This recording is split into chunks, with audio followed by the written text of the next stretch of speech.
Well, hello everyone. So nice that you could join me today.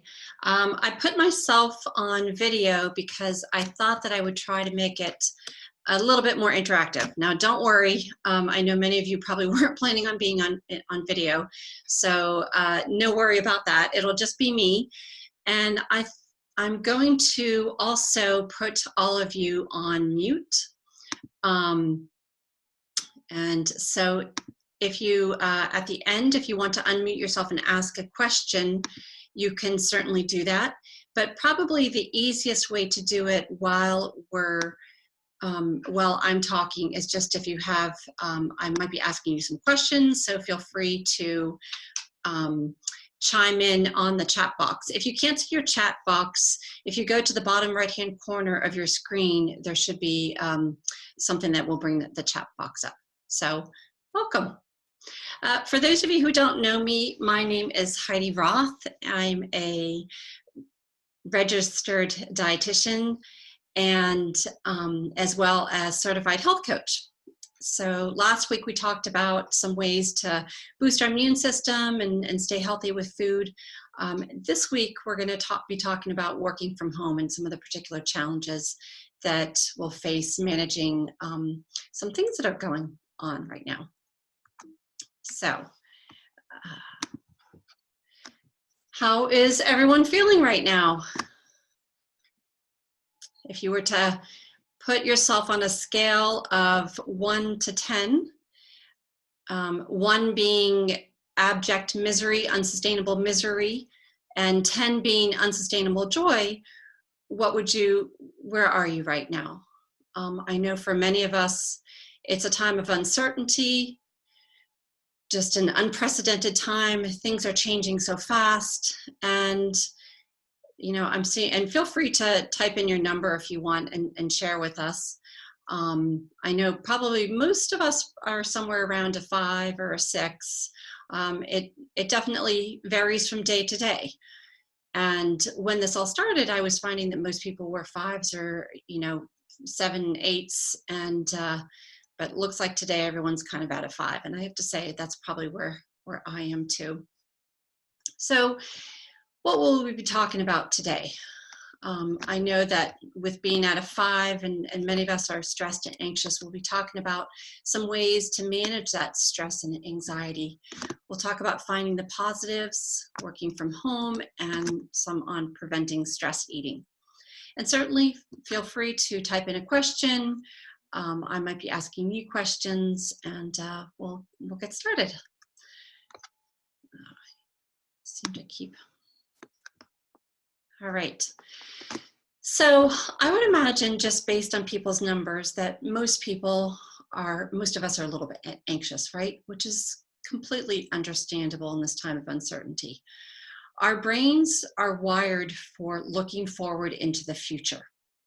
And we like to have everything all nice and neat in a little package and know exactly what our future holds, and nice and tidy.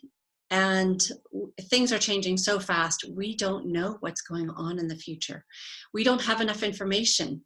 And when there isn't enough information, one of the things that we do as people is that we tend to get caught up in this spiral.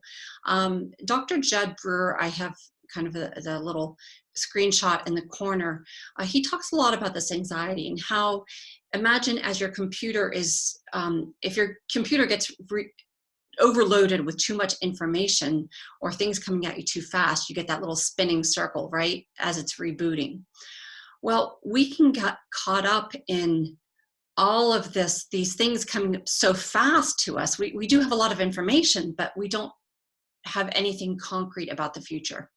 And so now we start to ask ourselves, what if, right? Anyone asking themselves what if? You can raise your hand if you're asking yourself what if. What if, right? What if I get sick? What if this? What if that? There's a lot of things that we don't know right now. And if we start to spin out of control, that worry spins into panic, right? And we don't want to do that.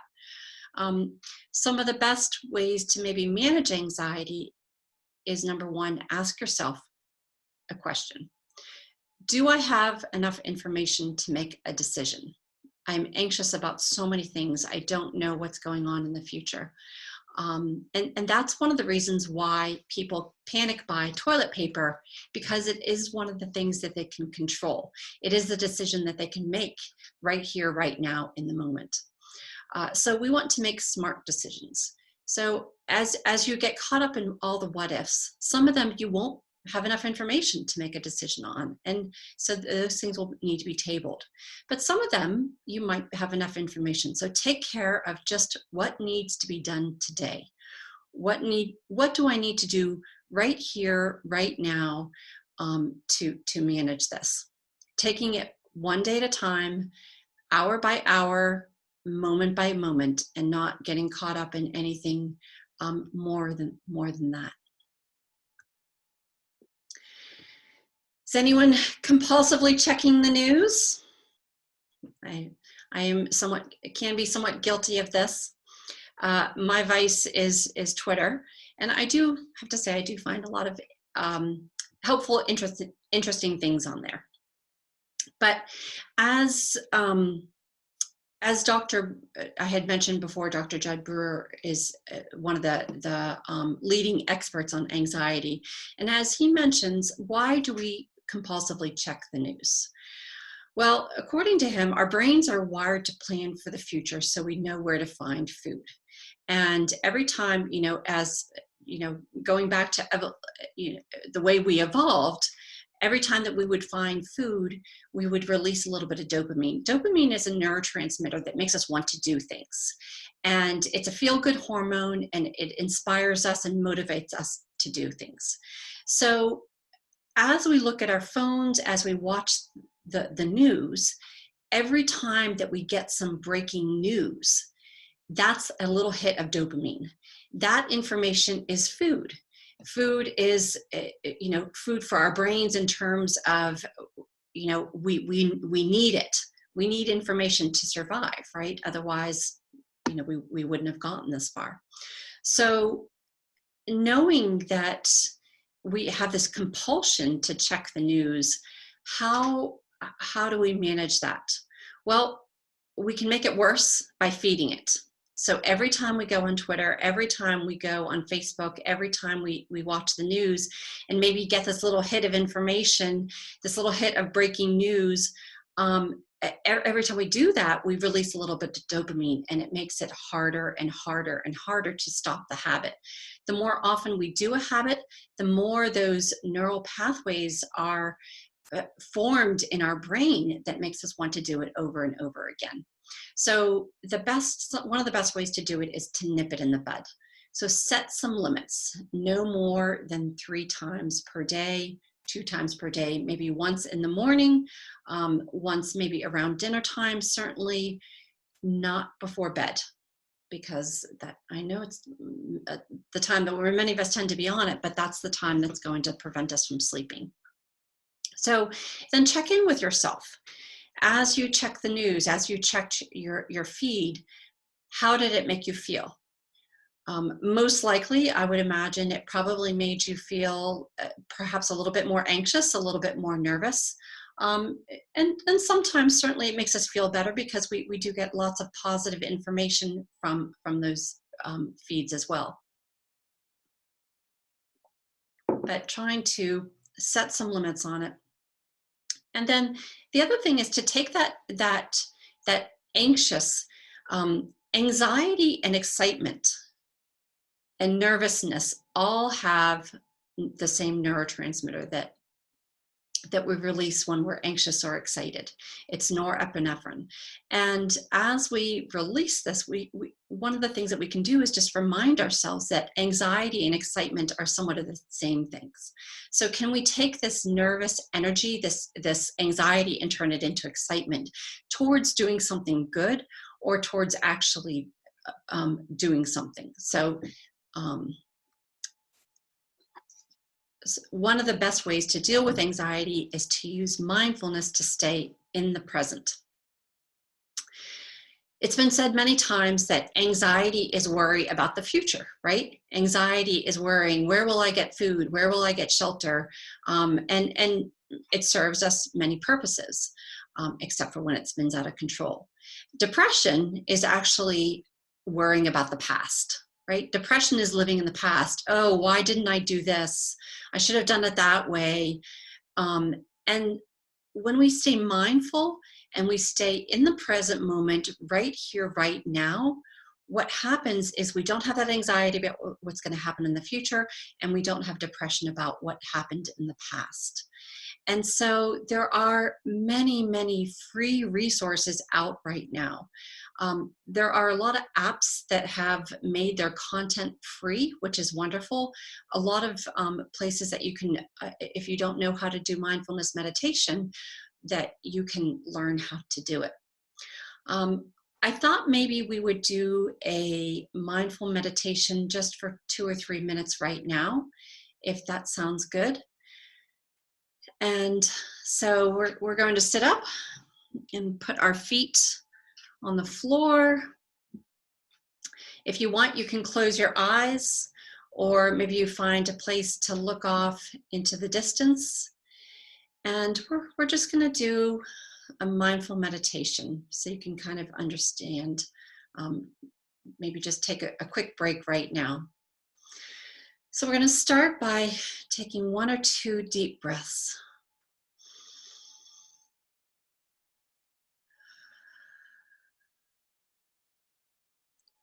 Breathing in slowly through our nostrils, feeling your belly and your chest expand. Then slowly releasing. And then we're just going to go to our normal breath. So find a breath that feels good for you. And we're not going to try and change it. We're just going to use our breath as an anchor to focus our attention. It's something that we all do, and it's an easy way to rest our attention. And maybe you notice your chest rising and falling. Maybe you notice the cool air coming in through your nostrils, the warm air as you exhale.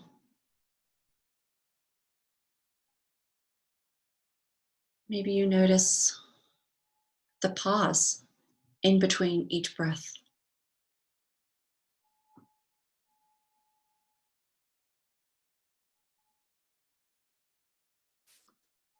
And if your attention starts to wander, that's okay. That is one of the most important moments in mindfulness meditation, is noticing when your attention wanders and just gently bringing back your attention to focus back on your breath again.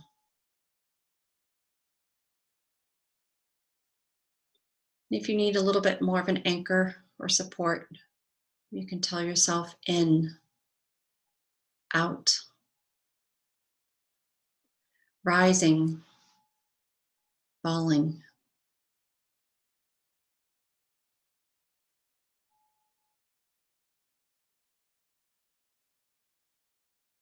And just being present in the current moment.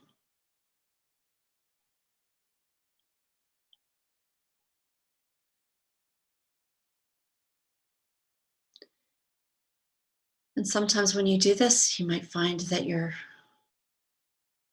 attention wanders. Maybe you fell asleep. Whatever it might be, that's okay. You can, whenever you notice that, you can come back and focus your attention back again on your breath.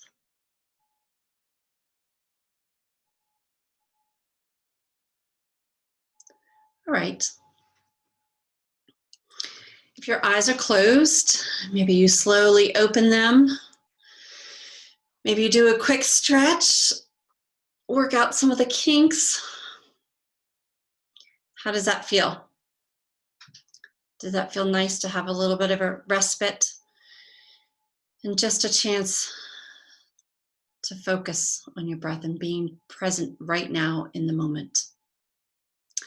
Um, there's there's a lot of wonderful resources. I know Dawn has set up a lot of yoga classes, and with Haley and uh, uh, sorry, Hallie. And when I noticed that she, I think last time she did one, she did a body scan, and then she also did some guided imagery. So all of those are different ways to be mindful and in the present. If you're looking for some more resources too, 10% Happier is an app that I really, really like. And they are doing daily meditations at 3 p.m. And they have some of the biggest names in kind of the mindfulness arena every day at 3 p.m. that they're giving out as free content. So I think you just go to 10%.com or Google 10% Happier, free meditations. Soundstrue.com and mindful.org are also really great resources as well. They have so many free meditations and free things that you can download, free apps that they're all providing for free. I know at least for the next 30 days. And normally those type of subscriptions, sometimes they're up to like $100 a year for those subscriptions. So it's really nice that so many people are providing this content. Dr. Judd Brewer also is, he does a lot of work with anxiety. And as I had mentioned, I think on the previous screen before, he's doing the coronavirus anxiety daily update. So if you find yourself especially anxious now, he has some really, really good content there also that I would really highly suggest that you try out. One of the things too that we can do is what I call anxiety jujitsu. And actually, I can't take credit for this.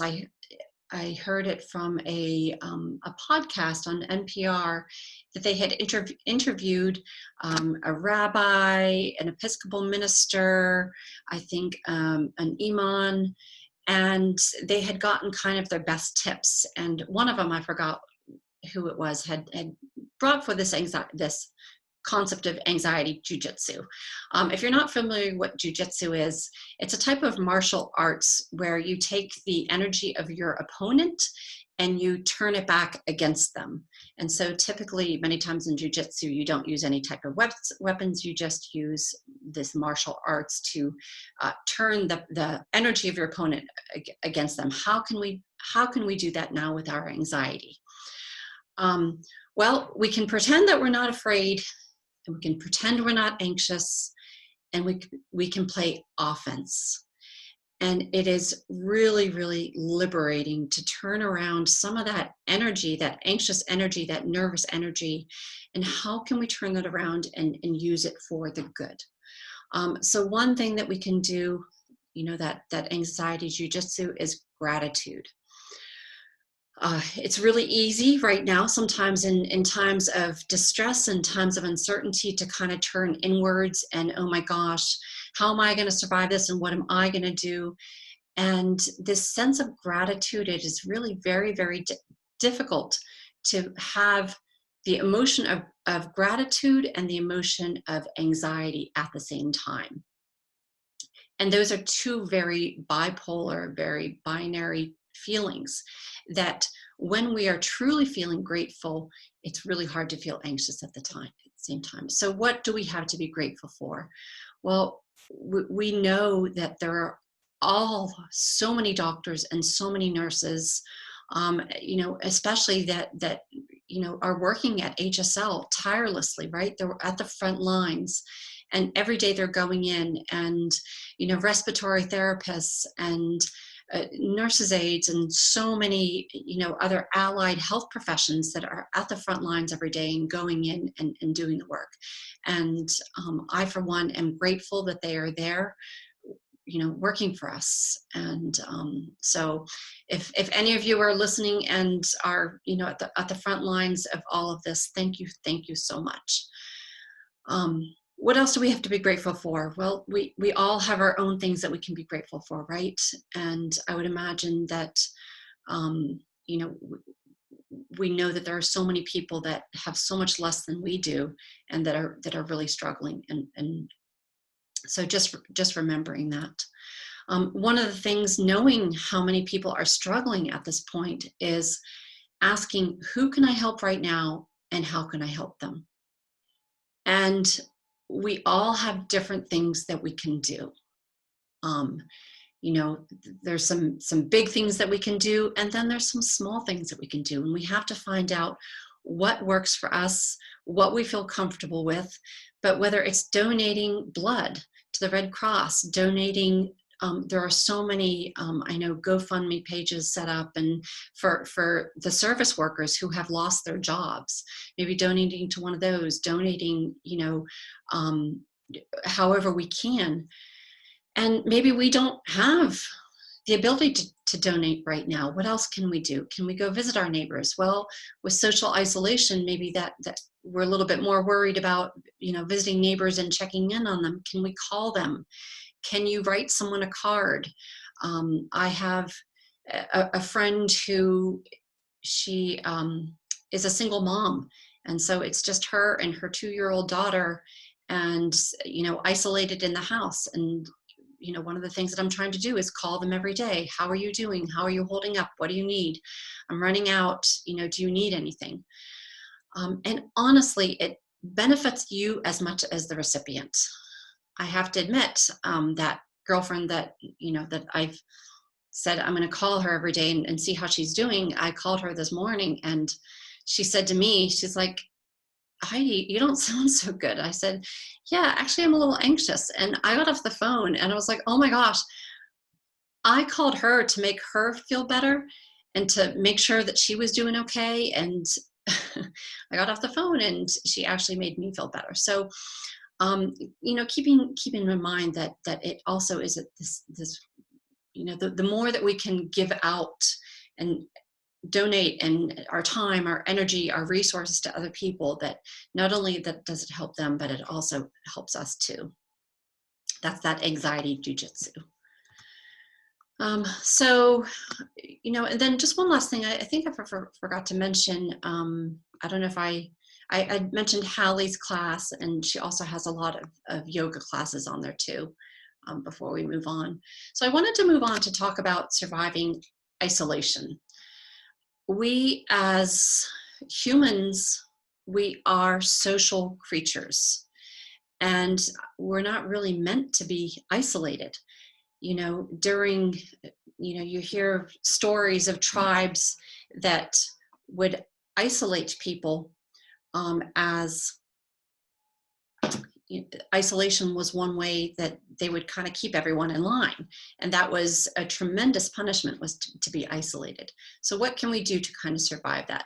Well, one thing would be to follow a schedule as best as possible. So it's really easy, I know, to stay up until 12 or 1 in the morning and binge watch TV, Netflix, all the things that we haven't been able to do. But really, at the end of the day, this really isn't going to serve us. So as much as possible, what time do you normally go to bed? If you normally go to bed at 12 and you've always done that for your whole life, well, then continue, go to bed at 12. But I would imagine most of us probably 11 o'clock, some of us 10 o'clock, as much as possible, trying to keep to that same type of schedule, whether it's during the week or during the weekend. It can help our sleep, and it also helps us to feel as normal as possible. In this time of uncertainty where we don't know what's going on, knowing that, okay, yep, I'm going to bed 10, I'm getting up at 6, having that is really important. Trying to get outside every day. So we still are allowed to go outside, fortunately. Obviously not congregating in any big groups or doing anything crazy, but even if it's in our own backyard, can you walk around your house? Can you look and see, are the crocus up? Are the daffodils up? Can you go take a walk? Anytime we get outside in nature, there are studies that show that it inspires this sense of awe And that sense of awe helps us to stay positive, helps prevent anxiety, helps prevent depression. So get outside as much as possible, even if it's just sitting on your front stairs and feeling the sun. Well, maybe not so much today, but feeling that fresh air. And there's a lot of studies too that I had mentioned. I don't know if anyone was able to join me last week, but I talked about all the benefits of fresh air and how that used to be one of the things that it was used to prevent or to help people heal from the flu and tuberculosis way back in the early 1900s. So that fresh air is really, really important. Another thing that we can do is journal. This is an unprecedented time, as I have said so many times before, but I think we all are, kind of adjusting to this surreal life that we have now. And even just writing down a sentence every day of what you did that day, we're going to really find it so fascinating, so interesting to look back on, a couple years from now, a month from now, next week. Who knows all what's going to change next week? And so writing that journal, even if it's just one line every day, can help to ground us.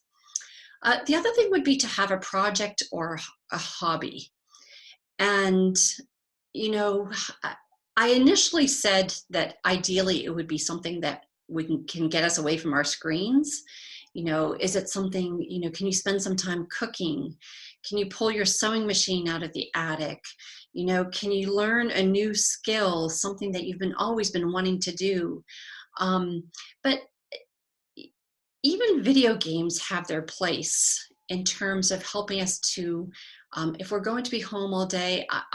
For myself, I'm not necessarily a gamer, but I've had a lot of friends tell me that video games can help you find this kind of another world out there to not only connect with people, but to kind of explore different worlds. It gives you a project. And to some people, it says, it's almost like work every day going on to your video game. So not that we want to go crazy on it and completely spend all that time, but I've kind of changed, with my kids. I was like, you still only get an hour of screen time. Okay, maybe 2 hours a day now that it's, now that we're home all day, and I've completely done a 180 on that. Now I'm like, okay, you want to play video games? That's fine.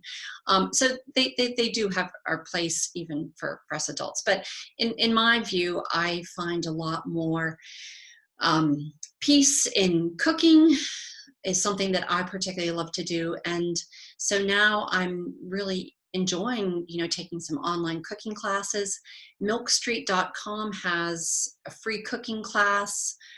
Even if you just Google free cooking classes, there's a lot of stuff out there. So as a dietitian, of course, that's one of the things that I enjoy and I promote that can be beneficial as well. But how can you foster that sense of connection? I'm curious. Either show of hand. Actually, I don't know how to do this show of hands here, but maybe even just give me a thumbs up or something on the Zoom chat group. Is anyone doing like a weekly FaceTime call with friends? How is everyone finding that way to foster that sense of connection? We know, I'm getting the thumbs up from Dawn. She's doing the weekly FaceTime call. Lots of Zoom parties I'm seeing. Okay, love that. It really is so wonderful, isn't it? And I'm, to some extent, there are some friends that I'm almost spending more time with now than I have before. And it's really nice at the end of the day. Tonight I've have this Facebook time with my parents that we started years ago. And I was finding that I was kind of not dreading calling my parents, but calling my parents was more like a chore. And then I started saying, oh, well, every Monday night, my parents have cocktail hour every Monday night. Maybe I'll join them for cocktail hour on a Monday night. And it's a fun thing to look forward to on a Monday night. So not that I'm promoting cocktail hour. We really want to watch the alcohol intake while we're home isolated, right? Not always a good thing, but certainly one glass of wine, keeping it in check can be something to look forward to. family Zoom meetings I'm seeing. I know some people are doing group exercise classes with their friends, and let's do some, um, you know, our workout together. So there's lots of really wonderful ways that you can stay connected. Isolation is damaging to our immune system. It's really interesting. I just read this study that suggested that as we evolved, when people were isolated, what happened was that their immune system changed, and that they became more immune to, being away from the clan, being away from the tribe. They were now more susceptible to be, hurt by animals or maybe mauled by an animal. And so their immune system changed, that they had more white blood cells that would battle against infection that you might get from a wound, and less immunity to flus, because they weren't around other people, so they didn't need to be around immune to the flu at all, or any type of virus. So that isolation is going to change, potentially has the potential to change our immune system in ways that we don't like it, that are not going to benefit us now, right? We don't need to worry about, surviving a mauling by an animal, but by now we really want to boost our immune system to prevent us from getting infected with viruses. So, I thought that was just kind of a little interesting study that I read.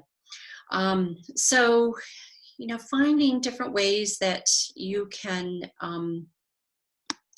make it easy to connect with other people.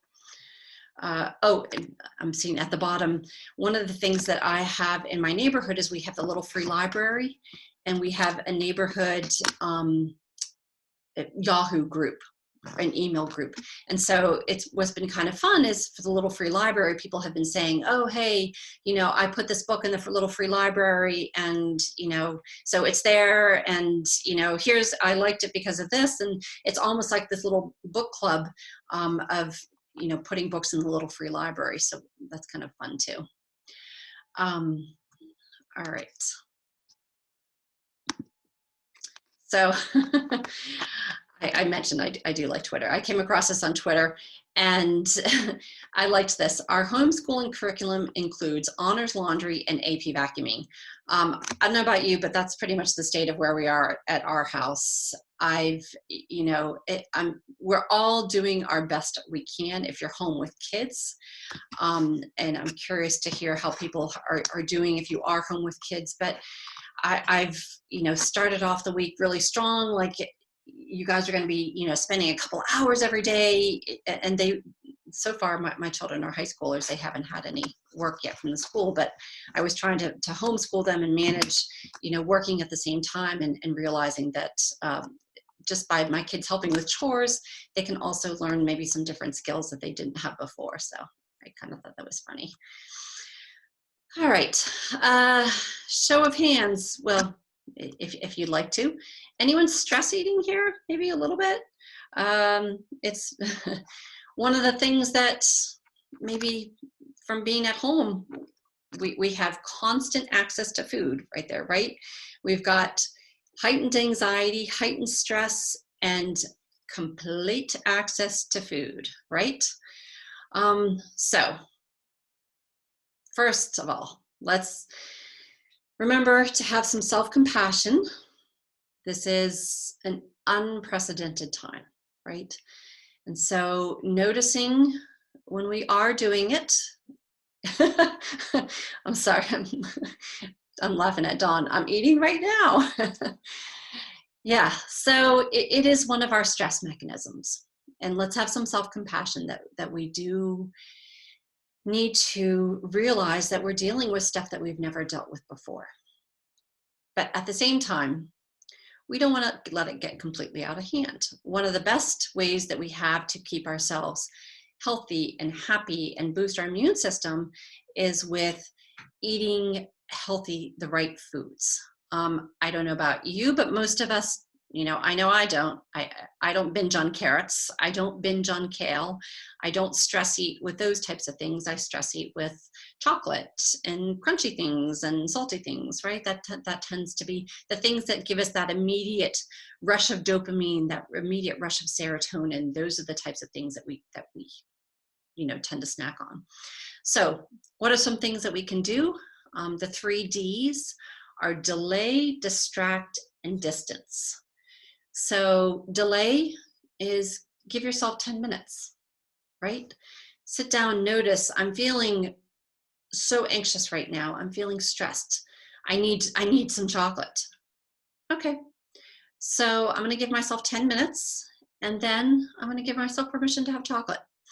And in that 10 minutes, we might decide that we don't need it, or we might decide that we do. But that's okay. You've waited 10 minutes. Go and have some chocolate. Distract. Okay, I'm really feeling this anxious need for chocolate. What can I distract myself with? Oh, I'm going to text a friend. I'm going to text Dawn and say, Dawn, I need some chocolate. Distract me. Is there another friend that maybe you can text, or whatever you find is a good distraction for you? And then the last thing is distance. So the more distance you can put between yourself and the foods that you might be stress eating with, the better off you're going to be. So don't keep food out on the countertop that you might see every time that you walk into the kitchen, right? Don't keep cereal on the counter, cookies on the counter. My daughter's been doing a lot of baking. And so, I really need to tell her, remind her, hey, put that in the fridge. Oh, do you want to freeze some of that? Put it away because I can't have it out on the counter. So can you put stuff in a high cupboard? And then lastly, too, foods that you're going to stress eat that might set off this overeating impulse, maybe don't keep them in the house. So I have a little bit of dark chocolate in the house, and I have what my daughter bakes. But otherwise, really trying not to buy a lot of stuff that might, if I'm feeling a little stressed, a little anxious, that you might want to go eat, right? So I know it's tough. Sometimes you can't do it, but for the most part, we don't stress eat with vegetables. We don't stress eat with fruit. So the more vegetables and fruit that we have in the house, the less likely we are to do that. One thing that you can do too is to experiment with some time restricted eating. So keeping in mind the thought that every time we eat, it causes us to want to eat more. So for example, appetizers. What are appetizers? An appetizer is really meant to be something to stimulate your appetite. How many times maybe have in the past, has maybe someone else in your family made a meal, made dinner, made breakfast, and they said, okay, time to eat, everyone. And you're kind of like, I'm not really all that hungry, but the family's sitting down, so I'll sit down and I'm just going to have a bite or two because I'm not really all that hungry. And you sit down and you start eating, and what happens? Anyone find this too, that you eat the entire meal and you sat down to eat a couple bites, but you end up eating the entire meal? Why? Because you realize, oh, I'm hungry.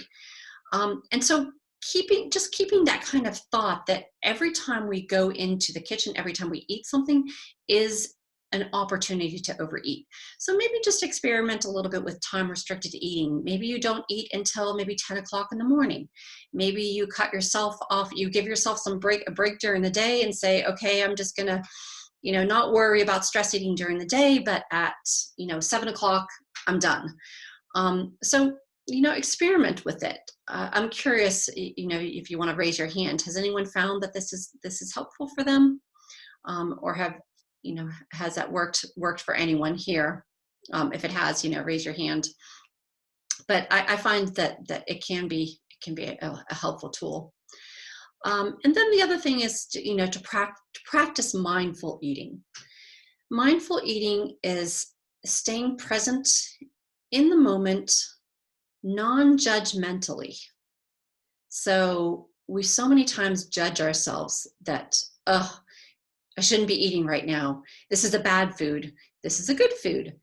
right? We have all these judgments, and mindful eating is noticing the sensation of eating, noticing the flavors, the smell, the taste, and being present right here, right now in the moment, and having that self-compassion that if it is something that you know, you know, that we feel we shouldn't be eating, that we're okay with that. We're mindfully eating it. We're noticing the feelings. Because what do we do when we stress eat? We just, maybe binge watch the news while we're eating, and we're not right here, right now in the moment. So some resources that you also could look at is Dr. Brewer, that I had mentioned before, also has an app, and I believe some of it is free. They might be offering it for free, but it's called Eat Right Now, and it's a great app to help teach you mindful eating. So that would be one good resource. The Center for Mindful Eating has unlimited resources for mindful eating. They have a lot of videos. They have a blog. So if you're looking to learn a little bit more about mindful eating, that's a really great resource as well. So working from home has its own set of challenges, right? I typically work from home, so I'm pretty used to it, but I know many people, this is something new that you're doing right now, right?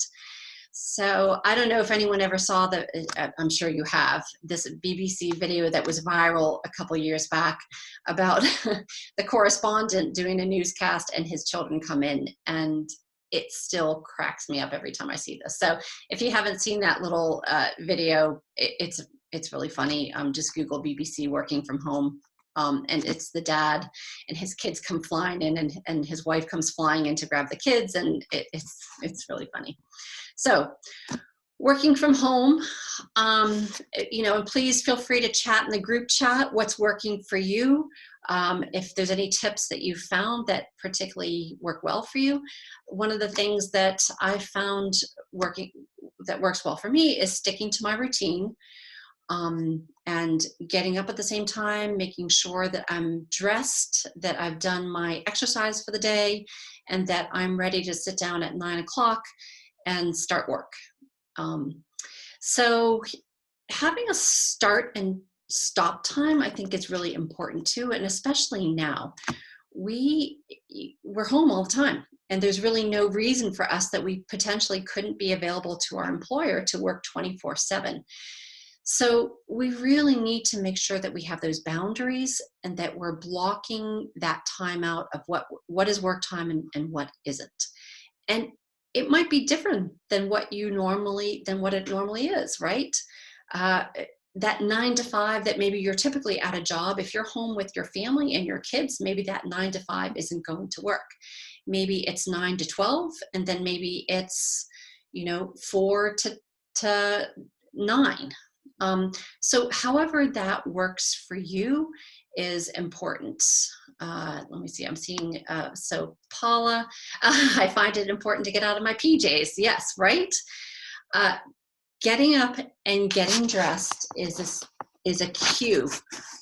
For anyone here, if you've ever attended one of my habit seminars, we know cues are really important for helping us know what we should be doing when.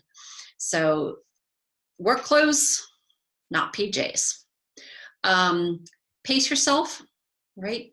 Don't be working all day long and then all night too. We might be in this for a while, so pace yourself. Remember Zoom etiquette. I have a friend who she works for Ernst & Young, and they sent out tips to everyone working from home saying, hey, when you're working from home, don't forget, if you're on video, wear pants, don't eat. Remember that you're on video. I typically, when I do webinars, this is actually I've just started now having my video showing to people, because I feel like it's more easy to interact with people when they can at least see me. So that means that, I am now in front of the video. And last week, I actually did one that for my husband's company, and it was one of the first times that I had actually had my video on, and he said, oh, hey, Heidi, by the way, don't forget you're on video right now. And so I was kind of just hanging out, waiting for my webinar to begin. And I'm like, I don't even know what I was doing, but he's like, you might want to stop that. So keep in mind that if you are on video, don't forget it. And there are some potential there for some embarrassment. And then lastly is get up, move around. And this is always the case. But when we're at work and we have coworkers that maybe we need to go talk to, maybe we need to, whatever it is, there might be a lot more opportunity for getting up and moving around when we're actually in an office situation versus in our home office. And so making sure that you're getting up, you're moving around, that you're not sitting for long periods of time. Oh, yikes. Okay. So I just noticed that it's 1 o'clock, and I know that some of you need to get off now, but I do have a little bit more information. Dawn, do we have a little bit more time, or what do you think? Kind of lost track of it. Okay, Dawn says, I think we're okay. So I'm going to continue. And I know that some of you may have to leave. That's okay. So just wanted to focus too on some barriers to concentration. And we know that poor quality sleep obviously is going to be a barrier. Digital distractions, a poor diet. It's what kinds of food are we feeding our brain? There's something called now nutritional psychiatry.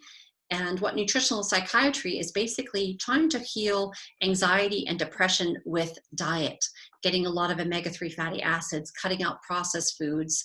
And so now at a time where we have all these barriers to concentration, we also might have this time where maybe our diet isn't the best. So as much as we can, try and focus on a good diet too. Multitasking. We are not good at multitasking as much as we think we are. Every time we get distracted by an email, by a text from somebody, it takes us a while to get back into it. Alcohol and drug use also, are going to be a barrier. Stress, anxiety, and depression. And then there's also some medications that interfere with concentration. So some anti-anxiety meds, oddly enough, will interfere with concentration. Some things like Ambien to help us sleep. Anticholinergic, these are things like Benadryl, potentially could make us a little tired. Some anticonvulsants, like Dilantin, steroids, OxyContin, these are all just different classes of medication that have the potential to cause some poor concentration. That little picture of the brain there that you can see, that shows you your prefrontal cortex is the area right in front of your brain. You can see it's almost maybe a little bit of pinkish on the picture. And that area of your brain is that's the executive function area of your brain. And so that's what helps us to maintain that focus, that concentration. Anything that interferes with the prefrontal cortex is going to be a barrier to concentration. So boosting our concentration. Number one, use caffeine wisely. Caffeine is a great, it's actually the most widely used drug in the world. It's considered a drug because it does cross the blood-brain barrier, and it's one of the most widely used ones. So use it wisely. Don't, have all this caffeine right before bed. Sleep hygiene. Sleep hygiene refers to all the things that help us to get a good night's sleep. But really, when we're talking about boosting concentration, one of the most proven ways to do that is with exercise. It is number one. There you can see brain scans of people with exercise and without exercise.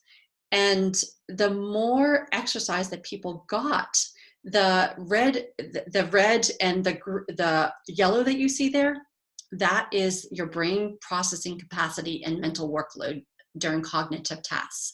So you can see what they did for these people is they had them exercise or not, and then they gave them different mental tasks. And you can see how much more active and focused your brain is with exercise. So for me, when I always talk about what are some things that make me want to exercise, remembering this picture is like, okay, yes, if I want to be focused today, I need to do that.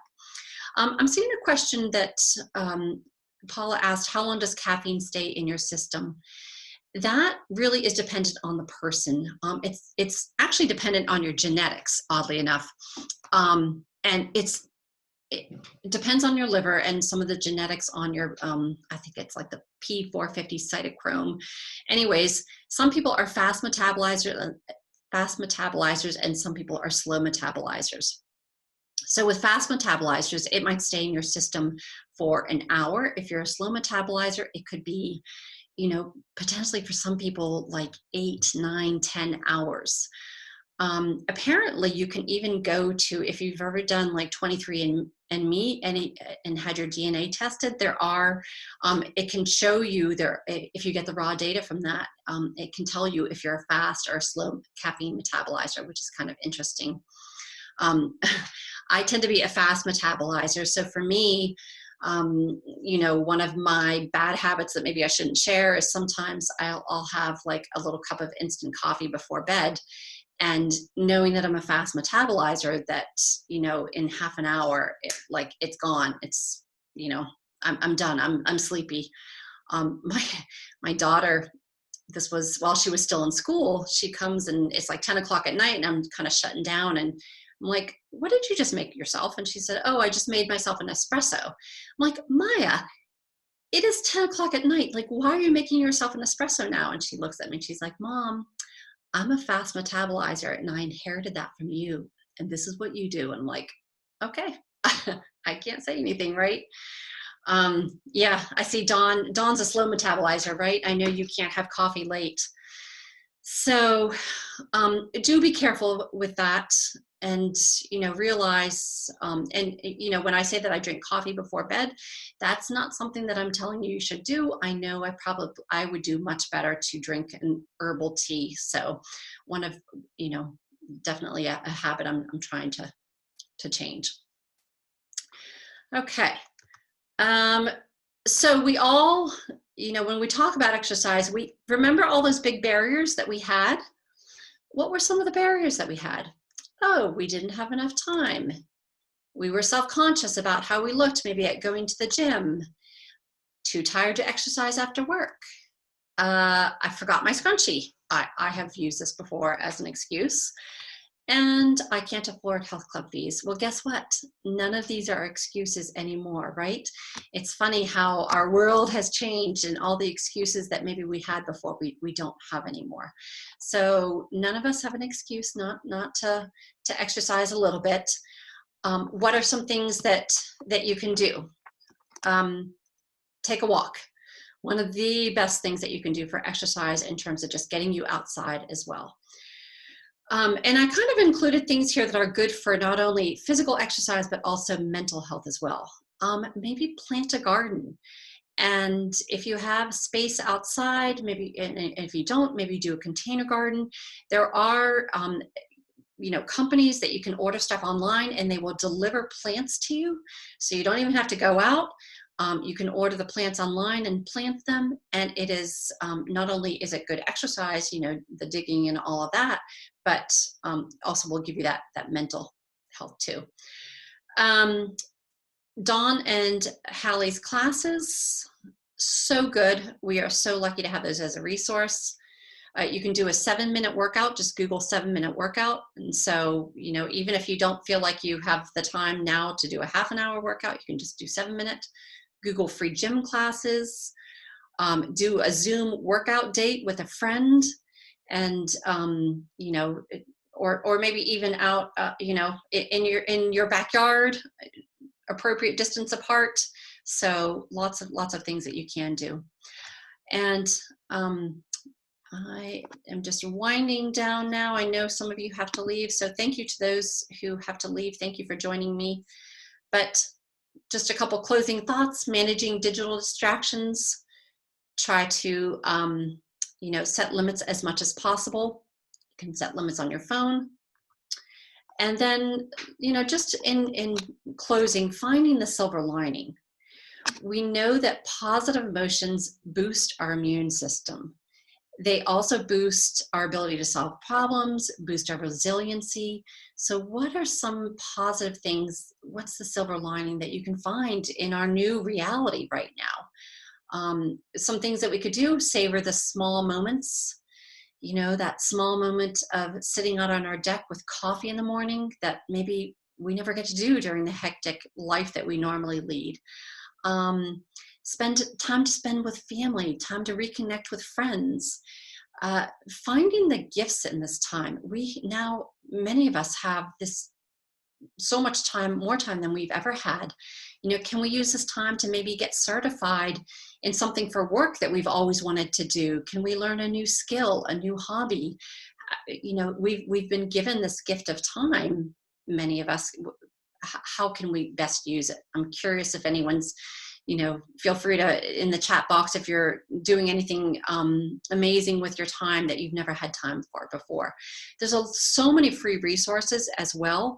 Things that maybe weren't free before now are free. I know Scribed is offering 30 days for free. Audible has a lot of things that are free now on Audible. Libraries are a wealth of information.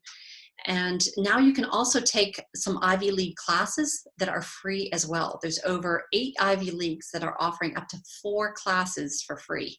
So that's kind of amazing as well.